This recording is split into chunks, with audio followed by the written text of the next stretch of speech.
Dear students, welcome to the online classes of microbiology. Today I will give you a brief knowledge about HIV/AIDS.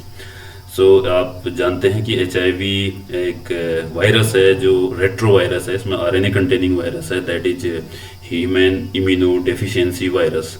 तो इसको immuno deficiency virus इसलिए बोलते हैं क्योंकि ये हमारे इम्यून सिस्टम को काफ़ी डेफिशिएंट कर देता है, वीक कर देता है, और पर्टिकुलरली ये हमारे इम्यून सेल्स जो पर्टिकुलरली लिम्फोसाइट्स होते हैं, लिम्फोसाइट्स में जाके सरवाइव करता है और अपनी लाइफ साइकिल भी लिम्फोसाइट या टी पर्टिकुलर जो टी सेल लिम्फोसाइट्स हैं, टी सेल लिम्फोसाइट्स में अपनी लाइफ साइकिल को पूरा करता है। और टी सेल हमारी बॉडी के सबसे इम्पोर्टेंट पार्ट है फॉर द इम्यून सिस्टम। अगर हमारा टी सेल वीक हो जाएगा तो हमारी इम्यूनिटी भी बहुत डाउन हो जाती है। तो HIV की ये खूबी है कि ये टी सेल्स के अंदर सरवाइव कर सकता है। However the function of T cell is to fight with invading parasite, but the beauty of this HIV is it can multiply and complete its life cycle inside the T cell lymphocyte of the human. तो इसलिए इसको HIV human immuno deficiency virus इसलिए कहा जाता है क्योंकि हमारी immunity को ये काफ़ी वीक कर देता है।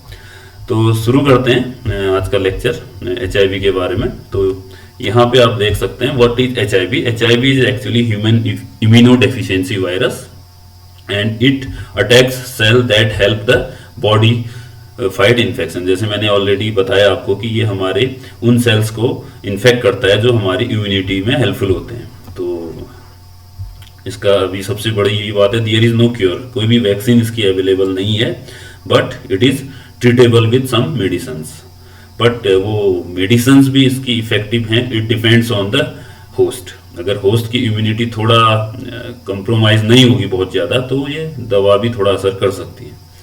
तो यहाँ पे ओवरव्यू मैंने दिया है HIV के बारे में। Actually this acquired immuno deficiency syndrome जो है, एड्स है, is a chronic potential life threatening condition caused by HIV। जो एड्स जो एक सिंड्रोम है, इसको डिजीज तो हम नहीं कह सकते, एक सिंड्रोम है क्योंकि इसमें मल्टीपल ऑर्गन फेलियर भी हो सकता है, मल्टीपल डिजीज हो सकती है किसी भी पेशेंट में अगर ये इन्फेक्टेड होगा HIV के through.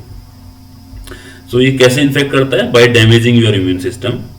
HIV interferes with your body's ability to fight infection and disease. तो आपको जो बॉडी की कैपेबिलिटी है इन्फेक्शन के अगेंस्ट फाइट करने की, उसको ये खत्म कर सकता है। एंड HIV जो मोस्टली होता है that is sexually transmitted disease है, सेक्सुअली ट्रांसमिटेड इन्फेक्शन है। But apart from STI it can also be spread by contact with infected blood. अगर कोई भी इन्फेक्टेड HIV से इन्फेक्टेड ब्लड अगर जो डोनर का होगा, तो अगर कोई एक्सेप्टर उसको ले ले तो वो HIV से ग्रसित हो सकता है। अपार्ट फ्रॉम दैट ये मदर से चाइल्ड में ट्रांसफर हो सकता है ड्यूरिंग प्रेगनेंसी और ड्यूरिंग चाइल्ड बर्थ ऑल्सो, और even after child birth during the breast feeding it can transfer from mother to its baby. और without medication it may take years before HIV weakens your immune system to point that you have AIDS. Actually होता क्या है कि कई समय तक ये latent phase में रह सकता है आपकी बॉडी में, तो उस समय HIV के इन्फेक्शन के कोई सिम्टम आपकी बॉडी में नहीं दिखाई देते, लेकिन कभी कभी ये 10 से 15 साल के बाद भी इन्फेक्शन के सिम्टम दिखाई दे सकते हैं। As I already discussed, there is no cure of HIV/AIDS, but medication can dramatically slow the progression of the disease. तो आजकल कई मेडिसिन्स अवेलेबल हैं जो डिजीज प्रोग्रेशन को कुछ हद तक रोक सकते हैं।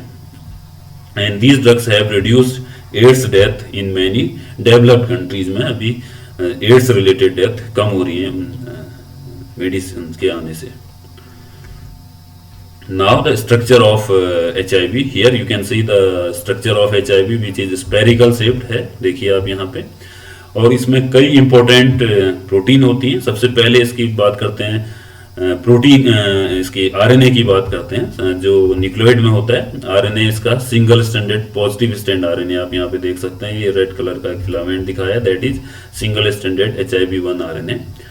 इसके अलावा इसमें आपका रिवर्स ट्रांसक्रिप्टेज ऐसा एंजाइम होता है जो आरएनए से डीएनए बनाने की कैपेबिलिटी जिसमें होती है, और ये होस्ट के साथ इंटीग्रेट तभी होगा जब ये डीएनए में कन्वर्ट होगा। तो ये रेट्रोवायरसेस कहलाते हैं, इसीलिए इसको क्योंकि इसमें रिवर्स ट्रांसक्रिप्टेज होता है। तो यहाँ पे दिखाया गया है आरएनए से लगा हुआ ये येलो कलर का molecule, that is reverse transcriptase. और इसके अलावा सम प्रोटीएज होते हैं, इंटीग्रेज होता है जो इंटीग्रेशन में हेल्पफुल होता है। इसकी मोस्ट इंपॉर्टेंट है जो सरफेस प्रोटीन है, that is glycoprotein 120। Glycoprotein 120 is very very important molecule for HIV that can helpful to attach HIV particle with its host. जो होस्ट के टी सेल्स में पर्टिकुलरली CD4 मार्कर होता है, तो CD4 marker से bind होने की कैपेबिलिटी इस GP120 में होती है। तो ये काफ़ी इंपॉर्टेंट ग्लाइकोप्रोटीन है इसकी। इसके अलावा GP41 है, MSC क्लास 1 मॉलिक्यूल से बाइंड होने वाले इसके रिसेप्टर्स हैं। इसमें कोर प्रोटीन है, और इस तरह इसके P25, P9। तो there are different proteins, they have different functions. तो नेक्स्ट स्लाइड में मैं आपको इनके बारे में बताऊंगा कि ये डिफरेंट प्रोटीन का क्या फंक्शन होता है एचआईवी में। अब बात करते हैं इसके डिस्कवरी की। तो इनिशियली दो सेपरेट ग्रुप्स थे, एक तो था रॉबर्ट गैलो का ग्रुप और दूसरा था लुक मॉन्टिग्नर का ग्रुप। तो इंडिपेंडेंटली उन्होंने ये बताया कि उन्होंने एड्स के पेशेंट से एक ऐसा वायरस आइसोलेट कर लिया है जो नोवल रेट्रोवायरस है। And Gallo claimed that the virus his group has isolated from AIDS patient was strongly similar in shape to other human T lymphotropic virus। उन्होंने बताया कि ये human T lymphotropic virus type का एक retrovirus है, और इसका नाम इन्होंने STLV3 रखा।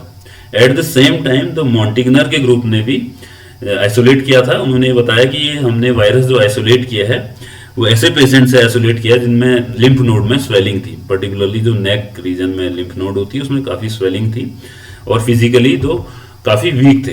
तो उन्होंने उस एड्स के पेशेंट से उसको आइसोलेट किया, और इसका नाम उन्होंने रखा LAV, that is lympho adenopathy associated virus.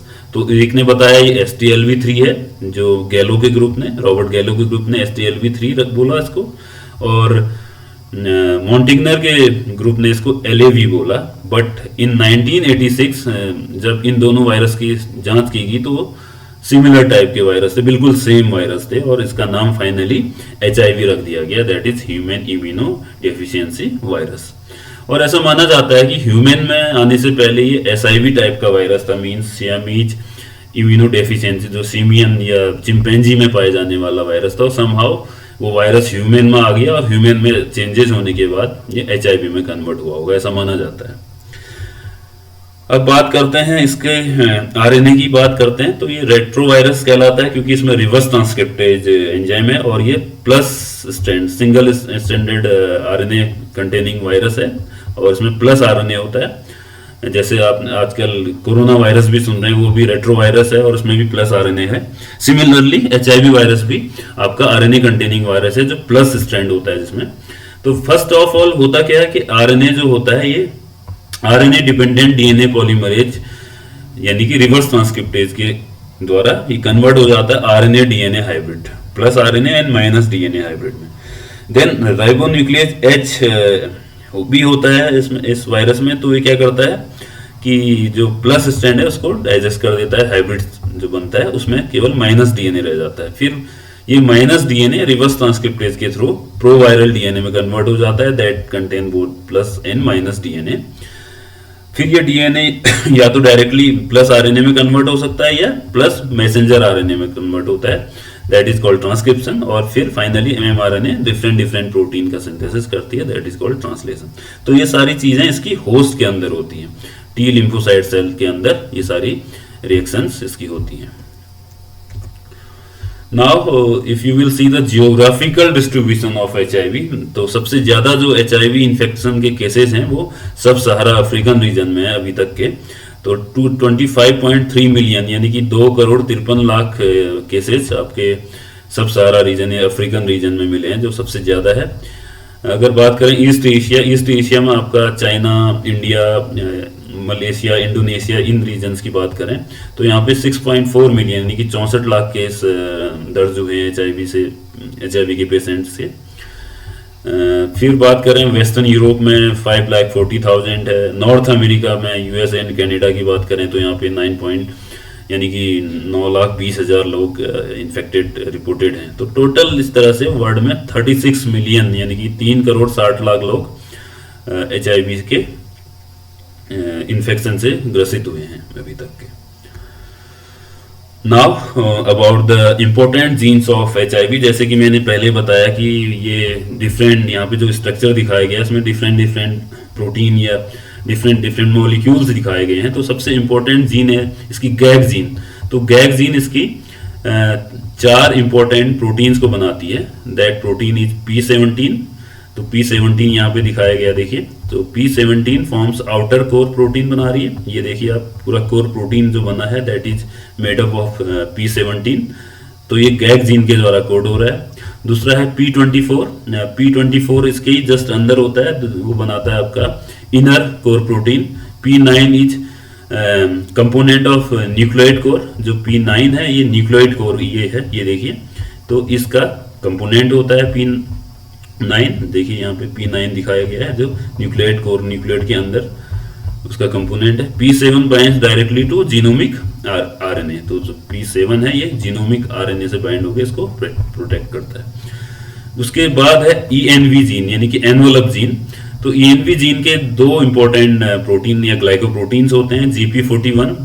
GP41 यहाँ पे देखिए आप, ये ट्रांसमेम्ब्रेन प्रोटीन है। ट्रांसमेम्ब्रेन की मीन्स ये मेम्ब्रेन के बाहर की तरफ से अंदर की तरफ आर पार ये प्रोटीन रहती है। तो GP41 प्रोटीन बोलते हैं इसको, जो एन्व जीन से कोड हो रही है।